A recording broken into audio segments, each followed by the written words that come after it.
Again, I'd like to ask everyone if they would silence their cell phone, turn them on vibrate.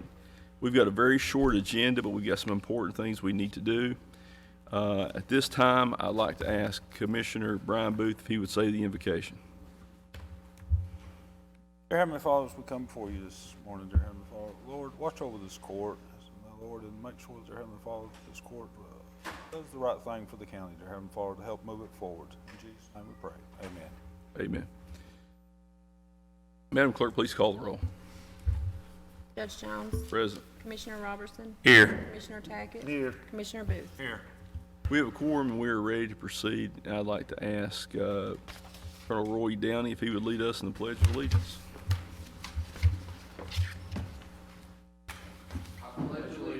To the flag of the United States of America and to the republic for which it stands, one nation, under God, indivisible, with liberty and justice for all. Thank you, Colonel. First item is I want to give a brief update on the situation with the Carl D. Perkins Apartments. As I informed the public at the last court meeting, we had reached out to Mr. Randy Bond at U.S. Department of Housing and Urban Development. We've also reached out to the Kentucky Housing Authority. We received an update on July 26 from one of the tenants there, Lois Wright, that the air was working good in the apartments, but they still did not have the air working in the hallways. And then on the 27th, she advised us that they had started replacing the one of the elevators. It's long overdue. Kentucky Housing sent us an email on Monday, and it was a report from Kentucky Housing. Last week, she said, when I spoke with the property supervisor previous Wednesday, she reported that they put the parts on the chillers that they had received to that point, and the chillers were working at 75% efficiency.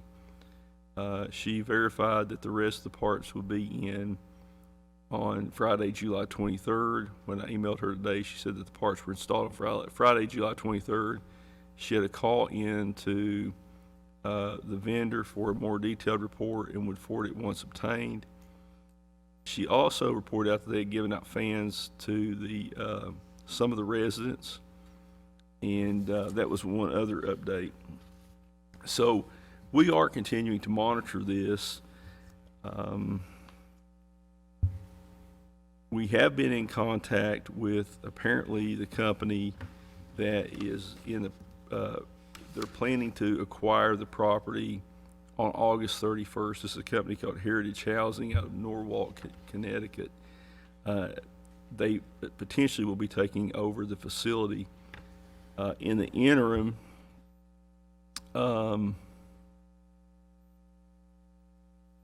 they advised they were transferring the management of the property upon acquisition over to a company called South Creek Management in Lexington. He advised us that they were very knowledgeable about Section 8 housing in Kentucky. He advised us also that the current owner had begun elevator modernization, and they were working to repair the chiller. So I think we have helped expedite some of these issues. Hopefully,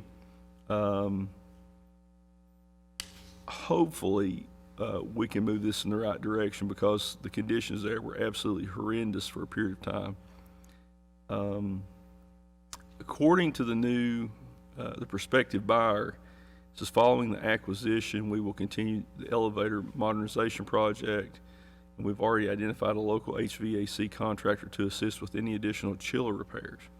We have submitted a pre-application to Kentucky Housing Corporation for LIHTC financing to renovate the Carl D. Perkins Apartments, and we expect that financing would close around February or March of 2022. At that time, we will begin substantial renovations to replace the chiller with a new heating and cooling system, repair faulty plumbing, replace the windows and doors, and improve apartments that still need upgrades. So in any event, I think that is a positive announcement, and hopefully that the new buyer will take care of some of these longstanding issues. Another issue is we will be receiving the first quarter LGEDF allocation in the next 2 to 3 weeks. That deposit will go in. We currently have a balance in the single county account after taking out all the encumbered projects of about 3.6 million. We at this point do not have Frankie, do we have the numbers for this quarter for Coal Mineral yet? Okay. So we should have those again probably in the next 2 to 3 weeks as well for the first quarter Coal Mineral severance. All right, the next item is the approval of the appointment to the Mountain Water District Board. Jeannie, do you have the information on Mr. Cheney? Okay, thank you. This is the position that will be, he'll be replacing Mr. Kelsey Friend III. This is a 4-year term that begins on August 1st, 2021. This position was going to be filled by Prentice Atkins, who declined the appointment. Mr. Cheney is a former member of the Pike County Fiscal Court. He served 3 consecutive terms as a magistrate. First term started in 1982, and he worked for CSX Railroad for more than 30 years. He was a Republican member of the court, and as you know, this court has sought to put people, the best qualified people in these positions, regardless of political party. And if you look at this administration, you would find that there's just about an equal number of Republicans with Democrats. So I know that Mr. Cheney is a close friend of Commissioner Robertson. Would you like to speak on this appointment? I'd just like to say that Paul was a good magistrate when he was set on this court. I think he'd have a lot of leadership at Mountain Water to help them go forward, and I think he'd be a good choice to put on the board. Okay. It would be my motion to appoint Paul Cheney to the Mountain Water District Board of Directors for a term commencing August 1st and expiring July 31st, 2025. Is there a second? Second. Second by Commissioner Robertson. Any question or discussion? Seeing none, Madam Clerk, please call the roll. Commissioner Robertson, Yes. Commissioner Tackett. Yes. Commissioner Booth. Yes. Judge Jones. Yes. Next item on the agenda is an adoption of a resolution authorizing the filing of a House Bill 192 grant application for $1 million for Pike County Bridge and road repairs, replacement, and resurfacing, and approval to execute all related documents. Is there a motion? Motion. Motion by Commissioner Booth. Is there a second? Second. Second by Commissioner Tackett. Any other question or discussion? Seeing none, Madam Clerk, please call the roll. Commissioner Robertson, Yes. Commissioner Tackett, Yes. Commissioner Booth. Yes. Judge Jones. Yes. I want to briefly just touch on that last item that we just acted on. This year, we're probably going to do more road work this fiscal year than at any point in the last several administrations. The next item will be another item that we're going to address, a much-needed road repair issue. But we've reached out to both the Bevin administration and now the Beshear administration. We've been able to get a substantial amount of help for some of these road issues. This morning, Judge Hickman made the statement to me, wouldn't it be nice to have had the coal severance tax money that they had in the past? But, you know, I want to just point out to the people in the county, if you listen to this, hundreds of millions of dollars in coal severance tax went through this county. Some of it was very well spent for water, sewer, supporting our fire departments, those kind of things. A lot of it was wasted. And with the amount of coal severance tax money that came through this county, the fact that the county does not even have an industrial site, or did until this court came in, is mind-boggling. I mean, the priorities were just misplaced, in my opinion. And if we had had the money, we wouldn't be in the situation that we're in right now. But we are in the black, we're moving the county forward, and we have been able to reach out to both our federal counterparts and our state counterparts, and we've been able to obtain a substantial amount of assistance. The next item is one of those issues where, working with the governor's office, we've been able to get some additional assistance.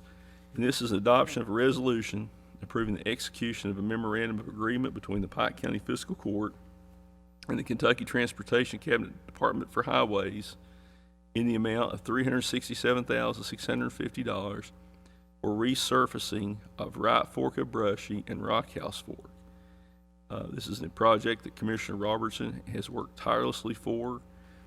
He's been supported by the other members of the court. The road over into Brushy has been neglected for a long time. It's a project that probably could have been addressed by previous administrations if they had sought out the help from Frankfurt by asking. So this goes along with the more than $600,000 that we spent on Ford Mountain last year. So you're talking over $1 million for the road into Brushy, not counting some other projects that we've done over there, and the project that we're working on to bring public water into that part of the county. So I suspect there might be a motion by Commissioner Robertson. Would there be a motion to approve? Motion. A motion by Commissioner Robertson. Is there a second? Second by Commissioner Booth. Any other questions or discussions? Seeing none, Madam Clerk, please call the roll. Commissioner Robertson, Yes. Commissioner Tackett, Yes. Commissioner Booth, Yes. Judge Jones. Yes. Mr. Fan, anything, sir?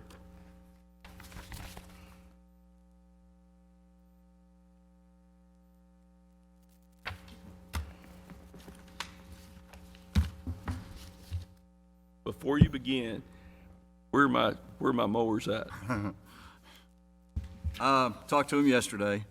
From what they understand, the mowers will be shipped to them this week and be shipped to us next week. Fabian, how's the new mower doing?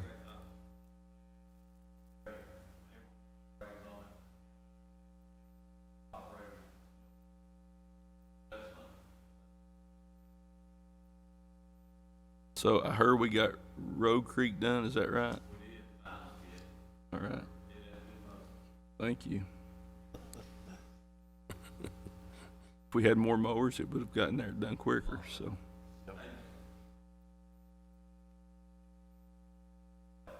Already signed, I just put my John, yeah, done. All right. All right, Mr. Fannin, please proceed. Also with the mowers, I was asked to see about a lead time for getting some more mowers. Hopefully we'll be able to get one or possibly two more in the spring. He told me that they had 6 on order that would be there in October. Of course, they're sold on a first-come, first-served basis.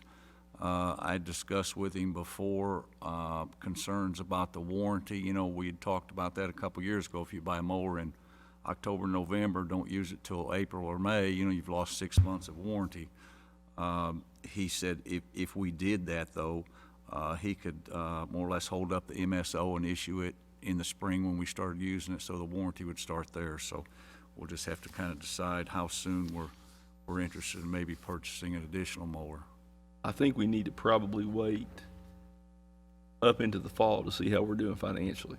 I mean, I think we need to see what our coal and mineral severance receipts are. We need to see what the occupational net profit receipts are. But if we're in a position, if Frankie gives us a go-ahead, Frankie, what do you think? October, November, sometime in that neighborhood? That gives you an idea of where we're going to be, most likely.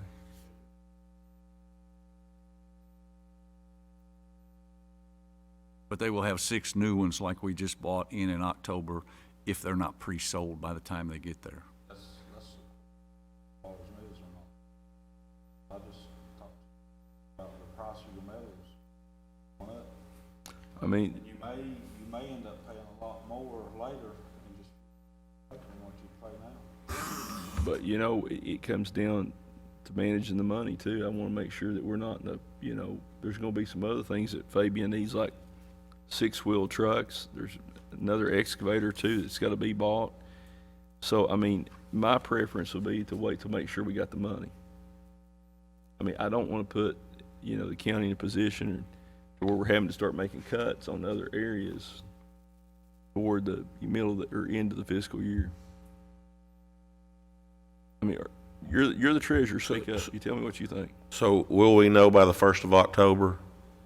Probably the end of October, 1st of November, you'll have 2 quarters of COLA mineral and occupational net profit.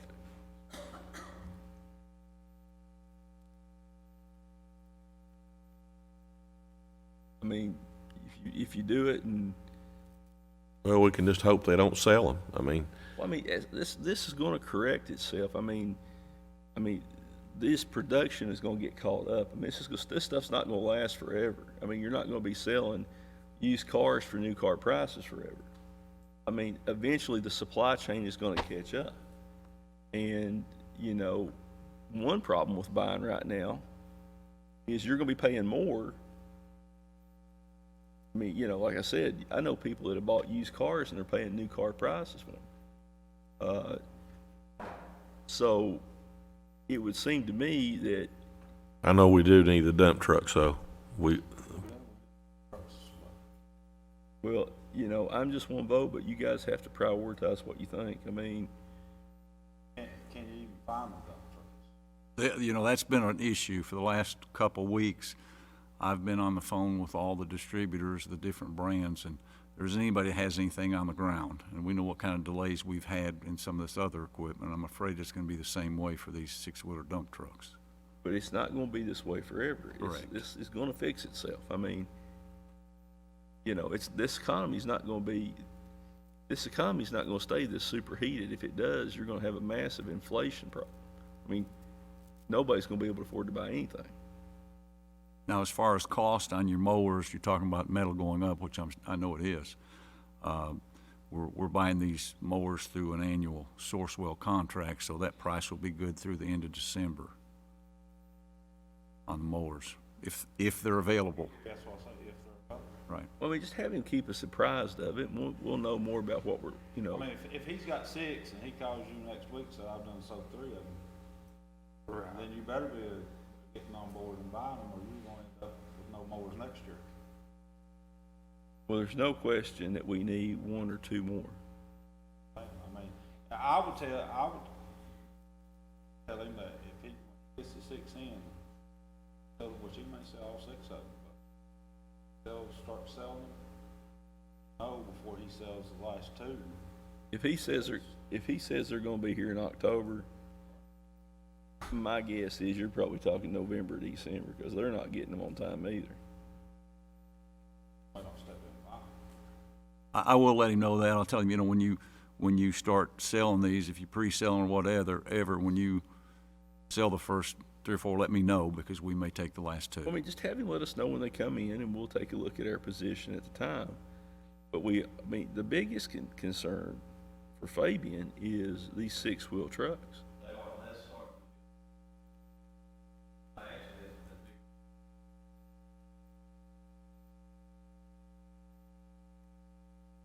They don't have anything, though. They don't have any single-wheel trucks at all. You never see them there. They're about extinct right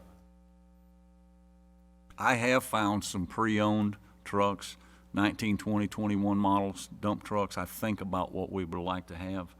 Of course, I'd like to get somebody else to go through the specs with me, but they're as much as what a new truck would be. You're paying more right now than ever. I mean, you're just paying, the prices on everything have gone up. Well, like I say about the tractors, if they say they'll be there in October, it might be November. Well, I just So- say if they're gonna, I just tell them to keep me advised if they're got 6 in. Off the bat, they sell 3 or 4 of them. All right, I'll make sure he keeps us updated. Okay. All right, go ahead with your business. For this fiscal year in our budget, we have a 25-yard packer. From what I understand, in the last couple of weeks, we had to take a 2007 model 32-yard packer out of service because of issues it had. I think that kind of caused us to be in a situation where we're needing this 25-yard Packer probably a little bit quicker in the fiscal year than we had originally planned. I kind of did some checking with the vendors on availability, and most of the vendors are in a situation just like we are on the trucks. There aren't any available, several month lead time. I did find a truck that Municipal Equipment has on the ground.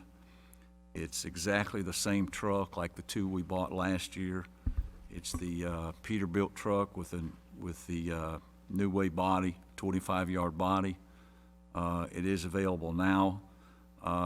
It would take us a couple weeks to get it because they would have to get and install the Perkins tipper or lifter like we put on all our trucks. They said it'd take them about 2 days to install. Once they got it, they looked to have it within about a week if they ordered it. I can buy this truck at the two trucks we bought last year were both 21 models. This is also a 21 model, and I can buy this truck at the same price we bought the other two for. The price of it is $203,685.98, and that's the same price that we paid for the last two. So let me just point out to the public, this is something that we budgeted last year. It was a scheduled purchase. Is that correct, Frank? That's what I'm saying. Last, when we did the budget, we budgeted this into the current fiscal year. So it was a planned purchase because we are replacing one of the 32-yard Packers. Is that truck just going to be taken out of service, or will it be used as a backup? No, it'll be taken completely out of service, Is it just worn out? worn out. What year model was it? 07. I mean, that's heavy use every day for 14 years, Right. 15 years. So we need the truck, I assume, Chuck? We do need the truck. Why 25 yard instead of 32?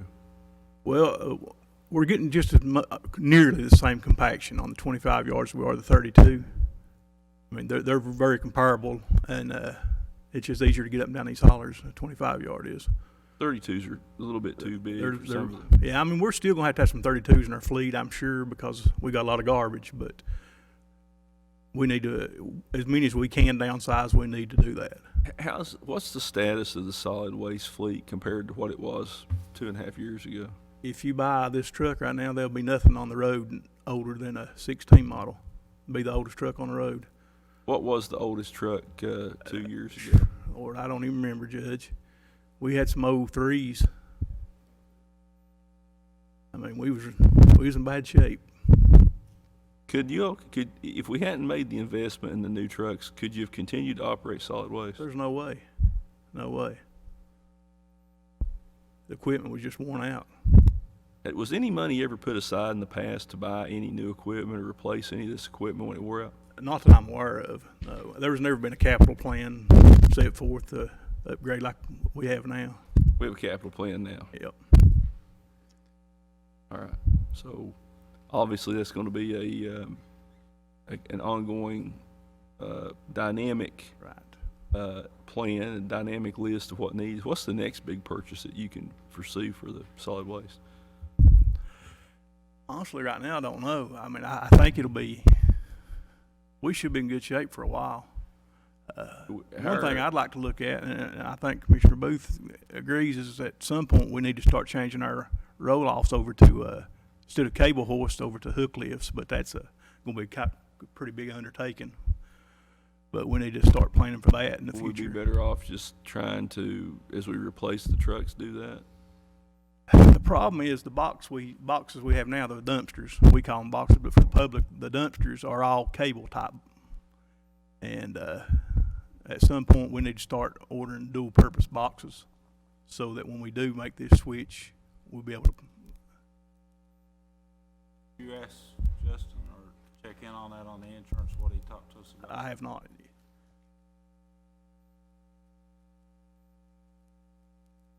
All right. Is there a motion to purchase this 2021 Peterbilt from Municipal Equipment and authorization to execute all related documents for the purchase price of $203,685.98 delivered? and authorization to issue payment for the same. Is there a motion?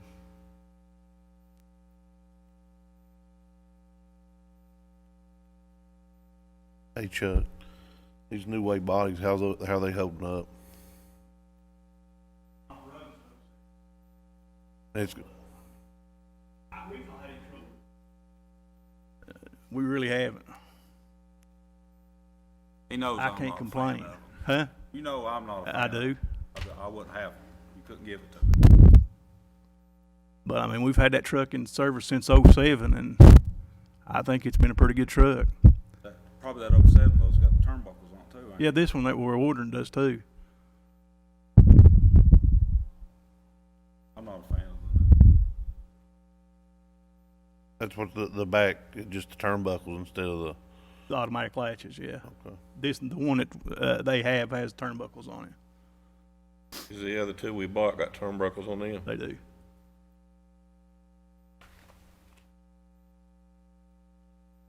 I just don't like the metal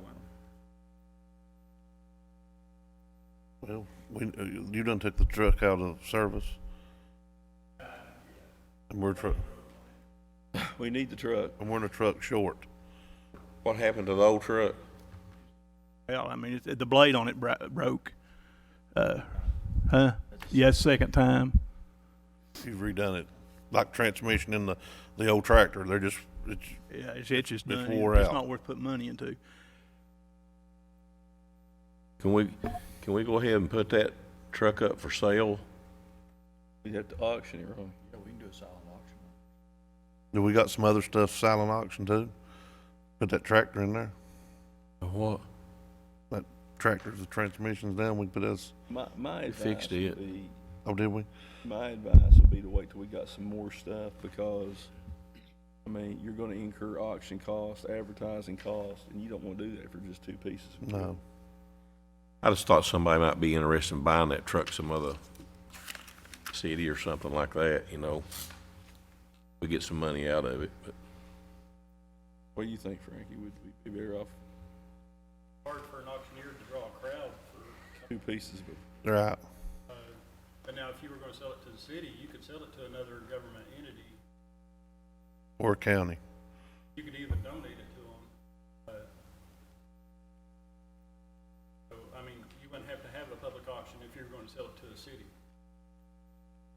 or a nonprofit entity. Like we can give, like some for old trucks to the fire departments. Donate them. Don't have to. well, I mean, obviously, the market to donate a garbage truck is pretty limited. well, I didn't think about donating it anyway. We're trying to find somebody we can sell it to. I think our annual auction last year was awful successful and generated a tremendous crowd and generated a tremendous amount of money.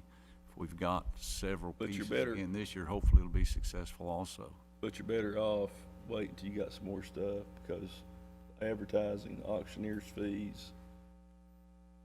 I mean, you gotta advertise, same advertisement's gotta be done whether you do auction one piece of equipment or you auction 50. So, Greg, how quick did you say they'd have his truck here? I said 2 weeks. They have the truck on the ground now, but they just have to put on the Perkins tipper that we use on the back of them. So he said we would have it in within a couple of weeks. 2 weeks. And all the other vendors I talked to, it'd be several months. And they tell you several months, and then you expect that it's a few more months is the experience we've had in the this is one of those past. situations, you don't get this when you're put your handicap in the solid waste guys. Yeah, I'll make a motion. I'll make a second. Any other question or discussion? Seeing none, Madam Clerk, please call the roll. Commissioner Robertson, Yes. Commissioner Tackett, Yes. Commissioner Booth, No. Judge Jones. Yes. All right. Anything else, Mr. That'll Fanning? be all, thank you. Mr. Little, anything, sir? Crew was doing a good job this morning, cleaning ditch lines on the left fork of Island Creek. I saw that there was some rock came off the hill. And they had their warning signs out, and they had their hat on sitting in the car, hard hat sitting in the car, so. Williams doing a good job on the safety aspect of it, so. All right. Mr. Stacy, any other business, sir? Judge, I just have one thing. Can I get authorization for a check to Assured Partners in the amount of $169,058.12 for 2 invoices for police professional insurance for the fiscal year, $110,197.20, and for excess police professional insurance, $58,860.92. I think it's important to note and to bring up to the public that the cost of insuring our law enforcement officers and the excess policy for our law enforcement officers, jail, and has gone up substantially, in part due to all the lawsuits around the country for police brutality, police misconduct, and we've not had any claims of any real magnitude here. There is one claim pending against a corrections officer right now, former corrections officer. And unfortunately, any claims that you have in the past drive up your current coverage. So we appreciate that our sheriff's office has done a remarkable job of making sure that to limit claims. We've just had the one claim for a former corrections officer who was fired and prosecuted. So, we just, again, it's something that we didn't expect, but we all know what's taking place around the country, and this is a result of that. So, is there a motion? Go ahead, Judge. Frankie, I have a question on this, this is a minor thing, but the policy fee for the higher dollar amount is lower than the policy fee for the lower amount. So for the $58,000 policy, the policy fee is $245, and it's only $150 for $110,000. Is that? I mean, I know it's a minor thing, but I'm just curious. Do you know? Would Justin know?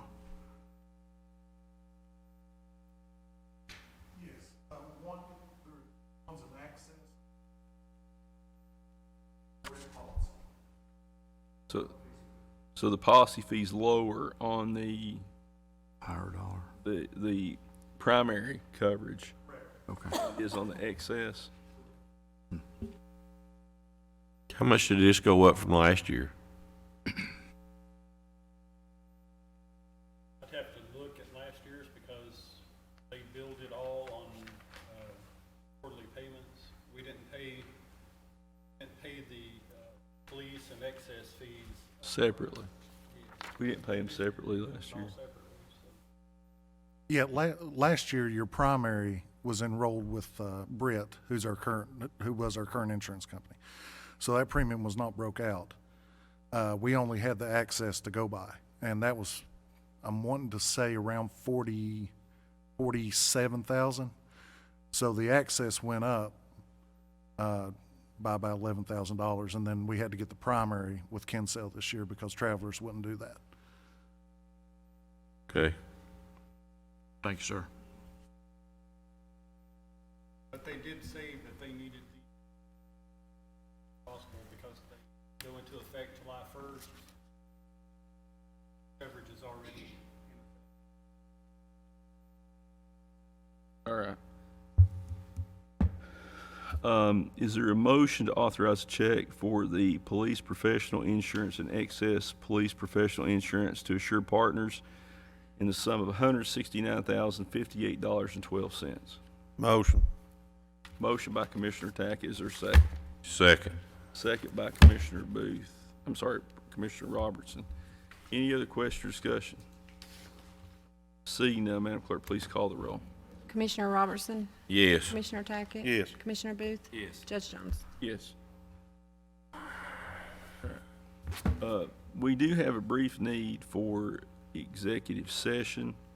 And if Colonel Downey could instruct the court on the relevant provisions of the Kentucky Open Meetings Law, this will be purpose of specific personnel matters and pending or proposed litigation. Judge, that is Kentucky Revised Statute 61, .810. Paragraph C allows you to go into executive session to discuss proposed or pending litigation, and paragraph F to discuss specific personnel. Is there a motion to enter into executive session? Motion. Motion by Commissioner Tackett, is there a second? Second by Commissioner Booth. Any other question or discussion? Seeing none, Madam Clerk, please call the roll. Commissioner Robertson, Yes. Commissioner Tackett, Yes. Commissioner Booth. Yes. Judge Jones. Yes. We will be in recess for a few minutes for executive session. At this time, I'd like to ask, is there a motion to adjourn from executive session? Motion. Motion by Commissioner Tackett, is there a second? Second. Second by Commissioner Booth. Madam Clerk, please call the roll. Commissioner Robertson, Commissioner Robertson, I didn't realize he wasn't over there. motion to adjourn from executive session. Commissioner Tackett. Yes. Commissioner Booth. Yes. Judge Jones. Yes. It is my motion to approve moving Bradley Tackett to the special crew in the same position, same rate of pay, and to move Keith James to the special crew as a welder at a 5/8 rate of pay. Is there a second? Second. Second by Commissioner Booth. Any other question or discussion? Seeing none, Madam Clerk, please call the roll. Commissioner Robertson, Yes. Commissioner Tackett. Yes. Commissioner Booth. Judge Jones. Yes. Anything from our department supervisors or staff members? All right. Anybody have anything? Animal shelter, procurement, senior citizens? Diane, I did need to speak to you after the meeting. Ms. Skaggs, anything? Mr. Morley, Mr. Kaiser, Mr. Ratliff, Mr. Maynard, Stacy? Anything? All right, anything from Judge Hickman? Yeah, please. Judge, I've been notified this morning that the RFP for the Senior Citizen Center in Pikeville has been sent to contractors, and that the final report would be in my email box this afternoon. We need to make sure that, and I'll get with you after the meeting, we'll just discuss that. All right. Colonel Down, anything, sir? Just real quick, Judge, I did pick up all the documents and went through them, or am in the process of going through them, but I had reviewed them all prior to that, but they had the copies. They waived their fees, and I will try to get you a synopsis report put together and get it to you, but before the next meeting. How's that? So the library board waived their copying fees Yes, Judge. after they sent us a letter that it was gonna be 10 cents a page? Yes, because Frankie was out, and I showed up and told him that I was going to pay for him out of my pocket, but I needed a receipt to reimburse him, and the lady said, I feel bad about charging you. And I was like, well, that's the way it goes. I said, he's on vacation, I've got to get it approved in physical court. At the So last, they gave me the copies. at the last court meeting, we discussed the fact that the fiscal court shouldn't have to pay for, copies of documents from other county agencies. That, I don't know if I saw that or not, Judge. All I know is, I would we say have they the did. documents, and I will have a synopsis report put together for the court by next meeting. All right, thank you, sir. Commissioner Tackett, anything, sir? I don't have nothing today, Judge. Commissioner Robertson? I have nothing either, Judge. And Commissioner Booth, anything? Just briefly, the first regular meeting in August is probably, not sure just yet, probably gonna get, postponed due to, I have not taken a vacation this year, and we were thinking about taking one, but it appears that one of my family members has a medical appointment now on Tuesday in Lexington, so that may be torpedoed. It looks like my vacation for the year may be driving to Lexington with 3 kids to a doctor's appointment. If that changes, then we'll obviously continue to have the meeting regularly as scheduled. That will be a 5:30 meeting. And I do want to also give an update. Over the last week, we've had numerous communications with Kinzer Drilling and Frontier Natural Gas over the situation facing the residents on Hurricane Creek who lost their natural gas service. We had a conference call with Representative Angie Hatton, who represents the Hurricane Creek area, as well as representatives from both Kinzer and Frontier yesterday. It was a brief call. They are going out starting today and doing a line locate survey in the Hurricane Creek area. Verify where the line's at. I guess they're going to do a cursory inspection. There has been some negotiation or discussions between Frontier and Kinzer about Frontier assuming the operation and ownership of that line. Kinzer Drilling is very concerned over the age of the line. That line was built in the 1950s and early 60s. There was an episode where there was a gas leak under a mobile home. The homeowner had smelled natural gas, and the home didn't have natural gas service. And when they went up, Kinzer found that the line was leaking and it ran under a mobile home. And the way they explain this, and it makes perfect sense, is when the line was first constructed, there weren't that many homes in the Hurricane Creek area. And as people moved in, homes went in, mobile homes went in, they were built over top of the line at many places. So you have the natural gas line running under homes, and we know that that can be a recipe for disaster. We've had around the country numerous explosions, and I appreciate Kinzer's concern. There's been a lot of disinformation about this, and obviously we want to make sure that public safety is the #1 priority. We want to make sure the line's safe. The risk of a gas leak is real and poses a great threat to people in the area. So hopefully they will be able to come up with a solution to this. I can't tell you if that will happen. I can't make any prediction, but I do want to let the Hurricane Creek residents know, as well as those folks in Robinson Creek, that the fiscal court has been in communication. My office has been in communication with both parties, Kinzer and Frontier. I have been on it's basically been me doing the communications, but I have talked to Terry Kinzer and Curtis Bostic as well from Kinzer, as well as Steve Shute and Mike Harris from Frontier. So we want to get to the bottom of this, see if there is a solution, but we do understand the issue facing the residents in Hurricane Creek that have lost their natural gas service. So hopefully, we've got Mr. Sloan here from News Express. We've got several members of the media here. Hopefully they can do that, update the folks in Hurricane Creek and let them know that there is still dialogue taking place on this issue.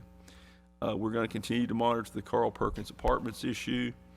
We do have a lot of road work going on around the county, and again, we want to say that we regret that we haven't been able to get the weeds mowed down in many areas as fast as we would like to have, but that comes to equipment.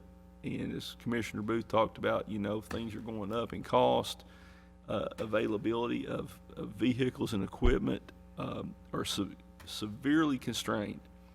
And if you want to know what we've been dealing with, just drive by any of the local car lots and look how few new cars. It's not just here, it's everywhere.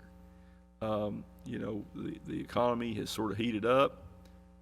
Things have gone up in prices, and availability is scarce. I do think that will correct itself, and hopefully, we won't have to worry about this next spring when the growing season starts, and we'll be able to take care of it.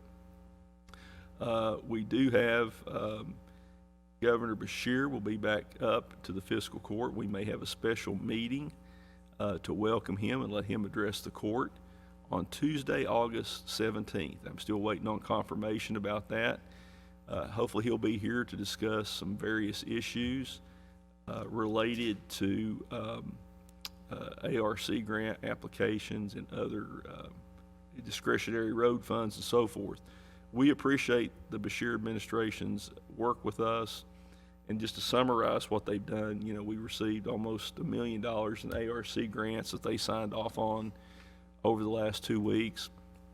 That was for the Coal Run floodproofing project. It was for the water line extension and expansion up in the Fish Trap area, and also for the Maynard Fork water line over in Lower Johns Creek.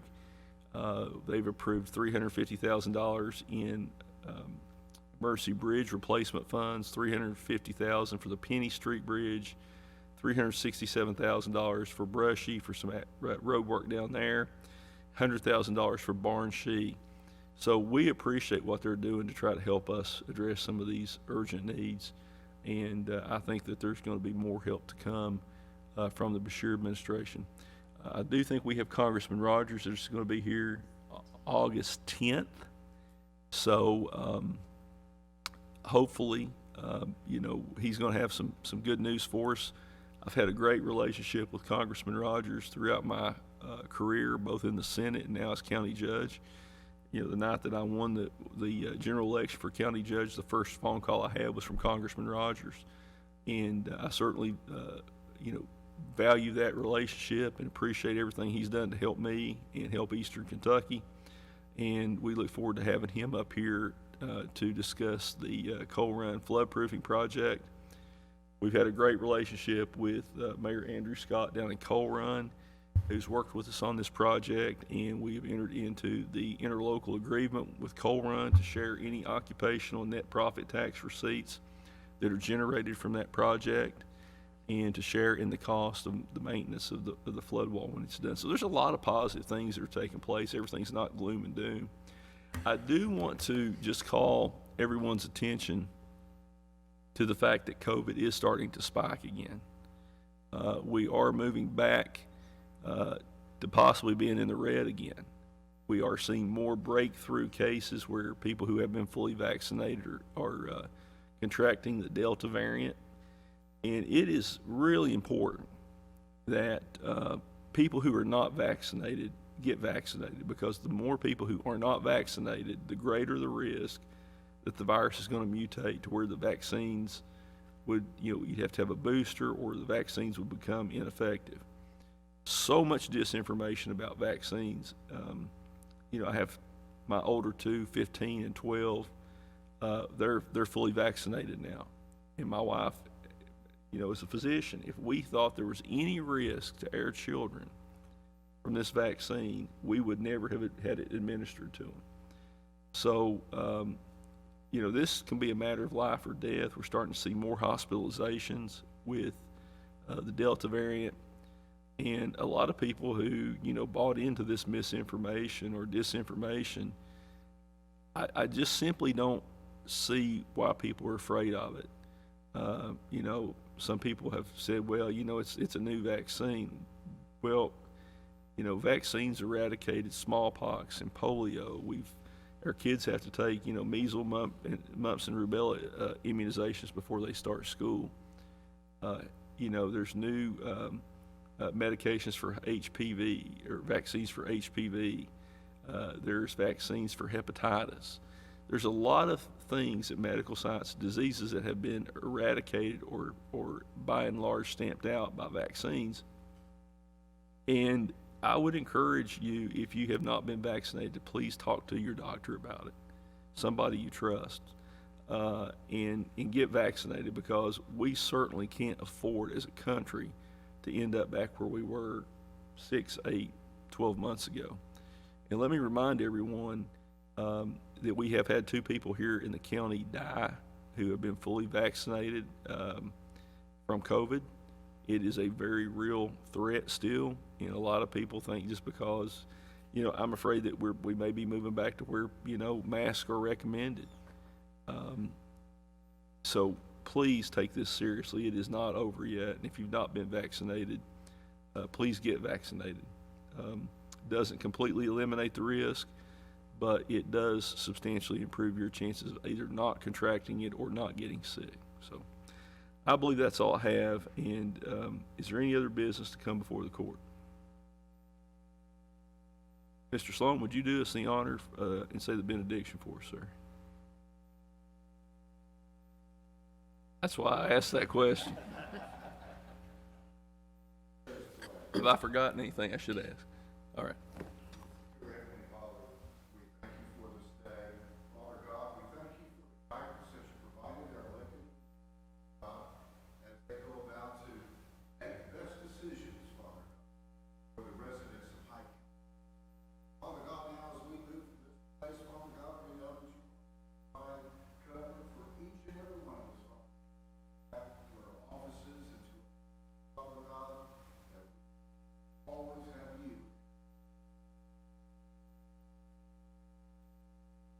Amen. Amen. Is there a motion for adjournment? Motion by Commissioner Robertson. Is there a second? Second. Second by Commissioner Booth. Madam Clerk, please call the roll. Commissioner Robertson? Yes. Commissioner Tackett? Yes. Commissioner Booth? Yes. Judge Jones? Yes, we are adjourned.